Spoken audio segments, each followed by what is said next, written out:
Hello once again and happy morning to all of you and happy Friday. Let us rejoice to the Lord today with this wonderful morning. So let us listen again to the wonderful words of God and welcome again to Daily Bible Verse Ministry. And today's Bible verse is taken from the book of Psalm chapter 126. Our mouths were filled with laughter, our tongue with songs of joy. Then it was said among the nations, the Lord has done great things for them.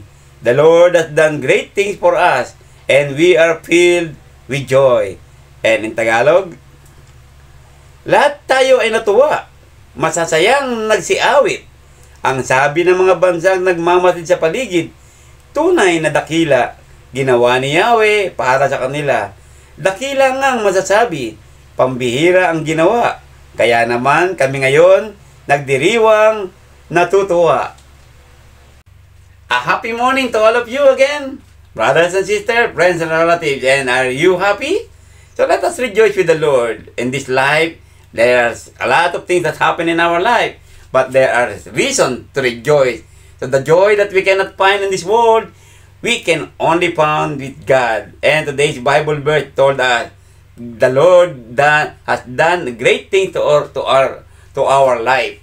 Kaya po mga kapatid, sa umagang ito po, maggalak tayo, magsaya, umawit tayo nung may papuri sa Panginoon Diyos. Sapagkat ang kagalakan ay labis-labis na pinagkaloob sa atin ng Panginoon. Tumawa tayo sa mga problema na hinaharap natin. Nandyan lagi ang Panginoon kasi kapiling natin. Kaya sabi niya, magalak tayo sapagkat napakaraming magagandang bagay ang ginawa ng Diyos sa buhay natin. Hindi mo ba nakikita yan? O nakikita mo ito at nararamdaman?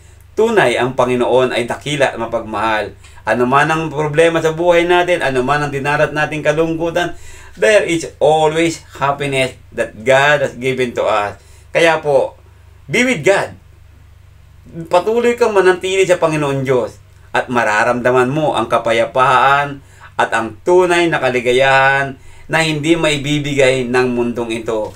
Tunay na kaligayahan lamang ang makikita natin sa Panginoon Diyos. Ito kailanman ay hindi mawawala sa mga tao o sa mga anak o lingkod ng Panginoon Diyos na patuloy na nananatili sa kanyang mga salita, nananatili sa kanyang piling. Pupunuin po ng katuwaan ang ating pong mga bibig dito po sa mundong ito. At punong-puno tayo ng kagalakan sapagkat tayo po ay anak ng Diyos at napakaraming dakilang bagay ang ginagawa niya sa ating buhay.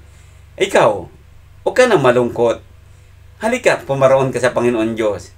Sundin mo ang kanyang mga aral, sundin mo ang kanyang mga utos. Dakila ang kagalakang ipagkakalob sa ng Diyos. Magandang umaga sa ating lahat.